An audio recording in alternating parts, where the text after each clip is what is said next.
So thanks for your time today, Kev. Do you want to give the listeners a little bit of a background on who you are and what you do? Lovely, sure. I am an academic researcher with Drew, and I'll be honest, I am not a safety person.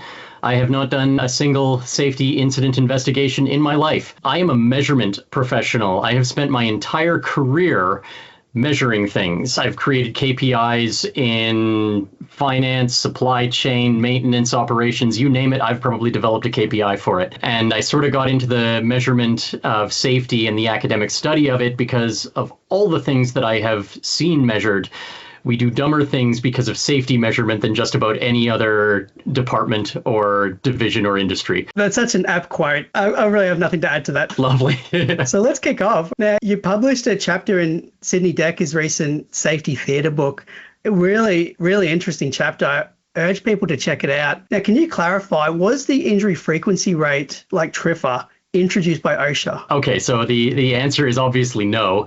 I'm going to respond quickly with a question for you. Before reading my chapter, would you have believed that the injury rate was instituted by OSHA? My understanding was it didn't originate there because almost everything can be traced back further. But my understanding was from LinkedIn is OSHA's the one that popularized it and sort of brought it out into the world. Well, my short answer will be the injury rate was the dominant measure of safety performance for decades before OSHA. So the injury rate itself pre-existed OSHA, but more importantly, the problems with the injury rate pre-existed OSHA by decades, and I can get into those. So next question is, are we using the original frequency rate as it was designed? The answer to that would be no. So I'm a bit of an engineer at heart. When I see something that isn't working, like the original implementation of the injury rate, I question whether or not we are using it according to its original intent. In this case, we are not. I would never design a measurement system for injuries that simply took a number of injuries and divided it by hours. From a KPI perspective, it's just lazy, and I can't imagine that the original designers would have been lazy. They must have had some context that we didn't understand. So when I found the original source, I was rewarded to learn that they actually really did understand what they were measuring, what they were trying to do, and that we have lost sight of it. So the natural follow-up question then is, what was the original intent and what was the original source? The original source came down to 2 publications. So I traced it back until I found where injuries per million man-hours came from, which was the dominant measure and still is in many parts of the world. It was originally published in the Bureau of Labor Statistics monthly review in a paper called A New Method of Computing Accident Frequencies in 1916. That paper implemented 2 measures which were supposed to work together, which were an injury rate and a severity rate. There was a second paper in 1920 which changed the denominator. So it was injuries per every 1,300 day workers. I can tell you a bit about what that is. It didn't work. They changed it to injuries per million hours in 1920 to make it more concise. I went back to try and find the original source for this. And what you learn is that they really did understand the problem that they were facing. If I could give you a couple of quotes, in that 1916 paper, accident statistics are in a most unsatisfactory state. Rarely are the causes of accidents given with sufficient detail and explicitness to be of the slightest use in accident prevention or for any other purpose. Furthermore, rates have been constructed on the assumption that all injuries are equal, that a broken back and a broken cuticle have the same importance in accident records. A system of computing accident rates must be devised which will take into account the difference in economic significance between the accident which bruises the workman's thumb and the accident which smashes his head. Wow. That could sound like quotes from modern research. Those are from the New Method article from 1916. When you go into that New Method article, they propose 2 rates that are supposed to work together. There's an accident frequency, which is the number of accidents per every 1,300 day workers, and a severity rate, which are the days lost per every 300-day worker. Now, a 300-day worker, if you weren't alive between 1916 and 1920, you might not know what that is. A 300-day worker is somebody working 10 hours a day, 300 days per year. They did this because it came out to 3,000 hours, and 3,000 was a nice round number to use for the metric, but that created a problem for the U.S. Department of Labor because it was the Industrial Revolution. And so business owners and employees alike started to view 10 hours a day, 300 days a year as this ideal working relationship. And so they're like, all right, employees, you now work 10 hours a day, 300 days a year. And this wasn't good. The U.S. Department of Labor recognized that it wasn't good. So in 1920, they put out a second article called A New Basis for Measuring Accident and Severity Rates, where they changed the 300-day worker to 1,000 hours specifically to avoid defining a standard work schedule. This made the injury rate, injuries per million man-hours, and the severity rate, lost time per 1,000 man-hours. And the injury rate per million man-hours, that measure is largely unchanged in over 100 years. Wow. Because it's so perfect, right? Okay, so let me jump in to 2 points that are worth making. There are 2 assumptions in the original design that are radically changed in the current modern world. In the original design, the first assumption that they made is that accuracy wasn't absolutely important. They did not assume that their severity measure was accurate. They assumed that it was useful. So if I take, once again, I'm going to jump to a couple of quotes. All right, the measure of relative hazards renders comparatively unimportant the character of the weighted scale used. By changing the weights and scales in severity, the resulting severity rate may be considerably altered in its amounts. But unless the changes are of a radical character, the relationship between rates for different groups and categories will remain substantially the same. So they assumed that their severity rate wasn't accurate. It was used to identify the differences between categories. So that's the first assumption that was very different.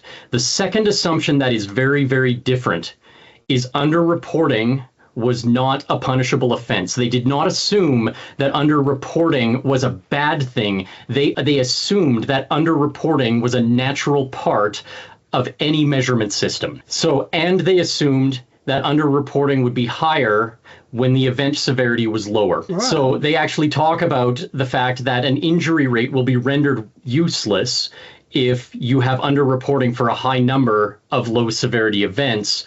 Such would not be the case with the severity rate, because as a weighted frequency rate, it would moderate the effects of underreporting lower severity events, because lower severity events wouldn't affect the severity rate as much as higher severity events. So the 2 measures were designed to recognize categorical differences and to offset the negative effects of underreporting low severity events. Well, it seems very prescient, doesn't it? Like, it's very insightful as far as, like, that could have been the first part of the sentence you said originally could have come from any modern safety textbook. The second part, maybe not so much, but it's pretty amazing to think like that was the original intent.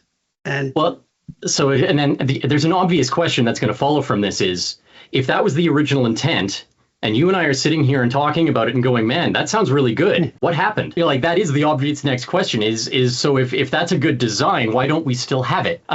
So the history that I wrote into that chapter in the Safety Theater book, which I will encourage everybody to read because I think it's good. The history talks about what happened to the severity rate. And in a nutshell, the severity rate was designed during the heart of the American Industrial Revolution. I've actually tracked that over the period of, I think it was 1907 to 1936, they affected a 96.4% reduction in the cumulative rate and severity of injuries. That's massive. Nothing you and I will ever do will compare to that, and I hope not, because I hope we never get that bad again. But they used those tools to incredible effect to affect engineering changes that would make their workforce safer. I actually have documentation where you can read about early safety scientists promoting engineering changes, and this would have been 50 years before a hierarchy of controls. And so what happened to this program was that it was a victim of its own success. By the 1930s, the severity rate defined in 1916 only reflected what would now be considered the absolute worst of events. Because of that, it failed in its role to moderate the reporting of less severe events because less severe events now had a larger definition. So the severity rate, because it only affected a small portion of what were now the worst events, couldn't fulfill the role that it was supposed to do. So through the 1940s in particular, there were statisticians who were trying to develop alternate measures of severity. Unfortunately, they didn't understand the role of severity in terms of being a differentiator between categories and moderating the effects of underreporting. They tried to make severity ratings that were accurate. So they tried to define things that would be a more accurate assessment of severity, but what they inadvertently designed were measures of severity that were equally as sensitive to underreporting as the injury rate. Right. So has severity floundered? They didn't know what else to do, but there's this injury rate in front of them. And the injury rate is simple and it's easy to understand. And they go, this is perfect. We love this. And so they start using the injury rate as this standalone measure while fiddling with different severity approaches. And one of the interesting things that I found is I can't remember which year, but it was in the 1950s sometime. The original severity rate hadn't been used for a number of years. And then all of a sudden it pops up again. And the reason it popped up again is important. In that year, the injury rate was bad in just about every injury. All of the other alternate severity rates that they had proposed were bad. And all of a sudden they pulled out this original severity rate that they had shelved for like a decade. And they said, the one shining light in this period is this. This is looking better. So they cherry picked a measure to tell the best story, a measure that they openly derided years prior and that they bailed on the next year because it no longer told the positive story. What you and I know because of the original design is that the reason the TRIF would have been high in that year and the severity rate would have been low is probably, though I can't prove this, they had better reporting of low severity events that year. Interesting. And so you see this thing where this interplay of rate and severity were supposed to work together. It did for a period until the definition of severity changed. We lost sight of the role of severity as a weighted frequency to offset underreporting. We floundered with severity for a bit. All of this led to what was somewhat a chaotic state, and amongst other things, led to things like the Robbins Report and the establishment of OSHA, because there were all sorts of things not really working at that time. The Robbins Report, the establishment of OSHA, this whole period in the 1970s, they didn't establish the injury rate. By this point, it had been the key measure of safety for decades.